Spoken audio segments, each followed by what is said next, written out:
வாழ்வியல் கணிதம், கூட்டு வட்டி, சூத்திரம் வருவித்தல். Life mathematics, compound interest, formula, derivation. கொடுக்கப்பட்டுள்ள உதாரணத்திலிருந்து தனிவட்டி காணும் சூத்திரத்தின் உதவி கொண்டு கூட்டு வட்டியை காணும் சூத்திரத்தை வருவிக்க. கூட்டு வட்டி காண வேண்டிய கால அளவு 3 ஆண்டுகள், மாற்று காலம் 1 ஆண்டு. அசல் ரூபாய் P, வட்டி வீதம் R%. முதல் ஆண்டிற்கு தனி வட்டி காணல். தனி வட்டியை அசலுடன் சேர்த்த பின் அதற்கு 2ஆம் ஆண்டின் தனி வட்டி காணல். அதனை ஒவ்வொரு மாற்று காலத்திற்கும் விரிவாக்கம் செய்தல். கூட்டு வட்டியின் சூத்திரம் காணல். முதல் ஆண்டிற்கான தனி வட்டி PNR/100. முதல் ஆண்டுன்றதுனால காலம் 1 ஆண்டு, அதாவது எண்ணின் மதிப்பு 1. So P into 1 into R divided by 100. So PR/100. அப்ப முதல் ஆண்டு இறுதியில் அசலுடன் வட்டியை சேர்க்கும் பொழுது அத பிரின்சிபல் 1 வச்சுக்கலாம், அதாவது P1.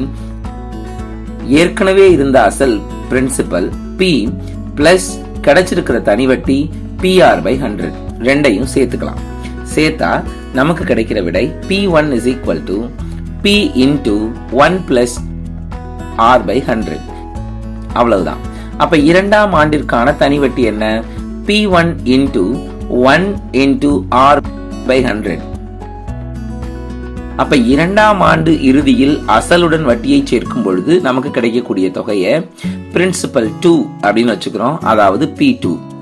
இந்த P2 எப்படி கண்டுபிடிக்கிறது? P1 பிளஸ் வட்டி. வட்டி என்ன?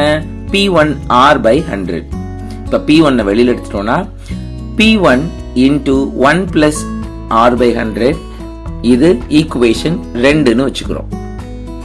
P1 இன் மதிப்பை, அதாவது 1வது சமன்பாட்டிலிருந்து 2வது சமன்பாட்டை பிரதியிடும் போது நமக்கு கிடைக்கிற விடை என்னன்னு பாருங்க.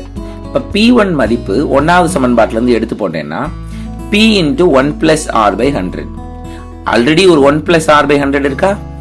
ஆமா. ரெண்டையும் சேர்த்துட்டோம்னா 1 plus R/100 whole square ஆயிரும். அப்ப P2 ஓட மதிப்பு P into 1 plus R/100 whole square. அப்ப 3ஆம் ஆண்டிற்கான தனி வட்டி 2ஆம் வருஷத்திலிருந்து 3ஆம் வருஷம்ங்கிறதுனால 1 வருஷ கால இடைவெளி. சோ என் மதிப்பு 1. So P2 into 1 into R/100 P2 R/100 மாறிடும். இப்ப 3ஆம் ஆண்டு இறுதியில் அசலுடன் வட்டியை சேர்க்கும் பொழுது இத நம்ம கேபிட்டல் A அப்படின்னு வச்சுக்கிறோம். இது அமௌண்ட் அப்படின்னு சொல்லுவோம், அதாவது இறுதி தொகை. P2 பிளஸ் வட்டி P2 R/100.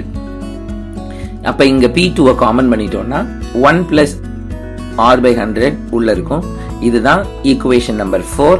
இங்க P2 இன் மதிப்பை நம்ம பிரதியிடலாம், அதாவது சமன்பாடு 3 நம்ம இதுல பிரதியிடுறோம்.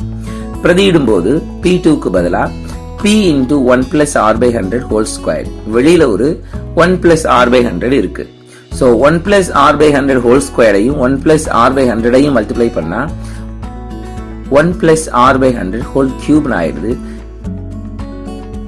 இதுதான் 3ஆம் வருடத்தின் இறுதி தொகை. சோ இந்த ரைட் ஹேண்ட் சைடுல இருக்கிற எல்லாத்தையும் பார்த்துட்டே வாங்க. RHSல உள்ள வர்க்கம் ஒவ்வொரு மாற்று காலத்திற்கும் கூடிக்கொண்டே வருகிறது. எனவே அதனை n என மாற்று காலத்தின் எண்ணிக்கையாக குறிப்பிடலாம். சோ அமௌண்ட் என்னவாகும் அப்படின்னா P into 1 plus R/100 whole power n. அந்த எண்ணுங்கிறது காலத்தை குறிப்பது. வருஷம் என்ன இருந்ததுன்னா அப்ப அடுக்கு எண்ணாக இருக்கும். அதனால amount is equal to P into 1 plus R/100 whole power n. இதுதான் n ஆண்டுகளின் இறுதியில் கிடைக்கக்கூடிய தொகை. கொடுக்கப்பட்டுள்ள உதாரணத்திலிருந்து தனிவட்டி காணும் சூத்திரத்தை கொடுக்கப்பட்டுள்ள மாற்று காலத்திற்கு ஏற்றவாறு மாற்றியமைக்க.